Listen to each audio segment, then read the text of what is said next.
How to strengthen faith in times of doubt. Moments of doubt are a natural part of spiritual life. Even the strongest in faith have times when they ask, "Why is this happening?" or, "Where are you, God?"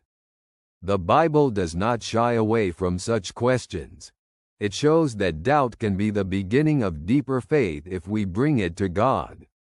In the Gospel of Mark, the father of a sick boy cried out to Jesus, "I believe, help my unbelief." Mark chapter 9 verse 24. These words express the human struggle, the coexistence of faith and doubt.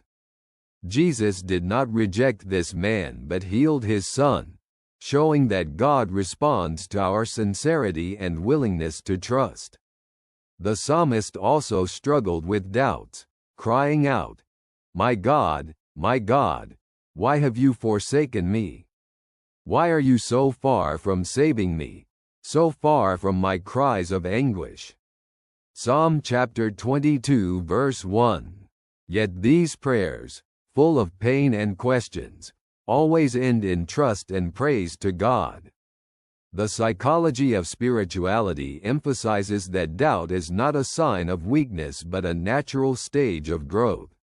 Struggling with questions and seeking answers helps deepen our faith and build a more conscious relationship with God. How to strengthen faith in times of doubt? First, refer to God's Word. Paul writes in the letter to the Romans, "Faith comes from hearing, and hearing through the word of Christ." Romans chapter 10 verse 17. Regular reading of the Bible reminds us of God's promises and His faithfulness. Second, entrust your doubts in prayer. In the Psalms we read, "Cast your burden on the Lord, and He will sustain you." Psalm chapter 55 verse 22. Prayer is the place where we can honestly express our fears and questions. Third, surround yourself with a community of believers. In the letter to the Hebrews, it is written, "Let us consider how to spur one another on to love and good deeds, not neglecting our meeting together." Hebrews chapter 10 verses 24 to 25. Community can be a source of comfort and inspiration in difficult times. Fourth, remind yourself of God's actions in your life. The psalmist cries out, "I will remember the deeds of the Lord.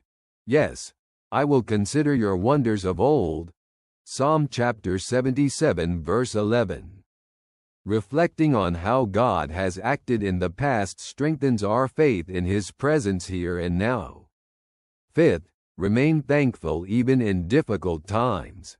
Paul writes in the letter to the Philippians, "Do not be anxious about anything, but in every situation, by prayer and petition, with thanksgiving, present your requests to God." Philippians chapter 4 verse 6. Gratitude opens our hearts to God's work. Faith in times of doubt requires courage and perseverance. Jesus said, "Do not fear, only believe." Mark chapter 5 verse 36. In moments of difficulty, we can be sure that God is with us, ready to lead us through any struggle to greater depth and spiritual strength. May what you've heard bring you peace. Your friend greets you with gratitude.